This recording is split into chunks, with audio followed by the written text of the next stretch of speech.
عن الفحشاء والمنكر. وقال النبي صلى الله عليه وسلم بين العبد وبين الكفر ترك الصلاة. صدق اللہ العظیم. کلی غلام کا تم توڑا نہ کرو کہ کلی غلام کا تم توڑا نہ کرو، مذہب اسلام سے منہ موڑا نہ کرو. کلی غلام کا تم توڑا نہ کرو، مذہب اسلام سے منہ موڑا نہ کرو. بہت قیمتی ہے یہ 5 وقت کی نماز ہے، خدا کے واسطے ان نمازوں کو کبھی چھوڑا نہ کرو. اللہ تبارک و تعالیٰ کا بہت بڑا احسان ہے کہ اللہ تعالیٰ نے ہمیں اس متبرک مجلس میں بیٹھنے کی توفیق دی. بہت دنوں سے قلب میں آرزو تمنا تھی کہ آپ حضرات کے روبرو نماز کے موضوع کو گفتگو بناؤں. اسی مقصد کو سامنے رکھ کر لب کشائی کی جسارت کر رہا ہوں، اور میں اپنے آپ کو بہت ہی خوش نصیب سمجھتا ہوں. آپ جیسے عظیم و مکرم حضرات کے مابین لب کشائی کا موقع ملا. اللہ تعالی ہمیں سمع سے بھی زیادہ عمل پیرا بنائے، آمین. خالق السماوات والارض نے امت مسلمہ اور اپنے حبیب محسن کائنات صلی اللہ علیہ وسلم کو بے بہا نعمتوں سے نوازا اور ہمیشہ تحفوں اور گفتوں سے سرفراز فرماتا رہا.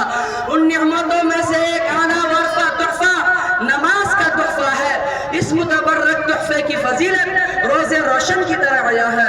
اللہ تعالیٰ نے حج کو فرش پر نازل فرمایا، زکوٰۃ کو فرش پر نازل فرمایا، ایمان کو بھی فرش پر نازل فرمایا، تمام کے تمام احکام کو فرش پر نازل فرمایا. لیکن جب نماز کی باری آئی تو رب کائنات نے اپنے حبیب محسن انسانیت صلی اللہ علیہ وسلم کو فرمایا کہ ہم آپ کو ایک قیمتی تحفہ دینے والے ہیں. یہ تحفہ بہت اعلیٰ ہے، یہ تحفہ بہت عرفہ ہے. اعلیٰ اور عرفہ شے کو اعلیٰ ہی جگہ عطا کیا جاتا، لہذا نماز کو عرش الہی پر بلا کر عطا کیا گیا. میرے دوستو، توحید و ایمان کے بعد انبیاء علیہ السلام نے نماز کو اہمیت دی، نماز کی تلقین کی. قرآن پاک میں جگہ جگہ پر اقیم الصلاۃ کا ذکر فرمایا گیا ہے. کہیں پر یہ الفاظ ذکر کیے گئے ہیں، یا ایھا الذین آمنوا استعینوا بالصبر والصلاۃ. اے مومنو، صبر اور نماز کے ذریعے مدد طلب کرو.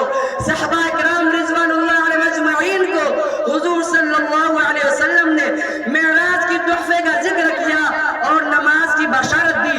تمام صحابہ کرام جھوم اٹھے، سبحان اللہ، اب تو ہم نمازوں کے ذریعے ہر مشکلات دور کر دیں گے. اب تو ہمیں خدا سے مانگنے کا واسطہ وسیلہ مل گیا. 5 وقت کی نماز ادا کریں گے اور 500 نماز کا ثواب ملے گا.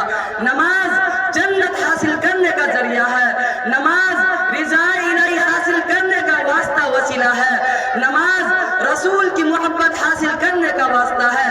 حضرات گرامی، کوئی قطب نماز کے بغیر قطب نہیں ہو سکتا، کوئی ولی نماز کے بغیر ولی نہیں ہو سکتا، کوئی ابدال نماز کے بغیر ابدال نہیں ہو سکتا. حضور نے بھی نماز ادا کی، صحابہ کرام نے بھی نماز کی پابندی کی، تابعین نے بھی ترک نماز نہیں کی، ائمہ مجتہدین نے بھی نماز کو پکڑے رہا، اولیاء کرام نے بھی نماز کو اختیار کیا. کوئی بتاؤ کہ کسی نبی نے نماز کو ترک کی ہو اور وہ نبی بن گیا؟ کوئی ولی نماز کے بغیر ولی بن گیا، کوئی قطب نماز کے بغیر قطب بن گیا، کوئی ابدال نماز کے بغیر ابدال بن گیا؟ آپ تو بتا ہی نہیں سکتے.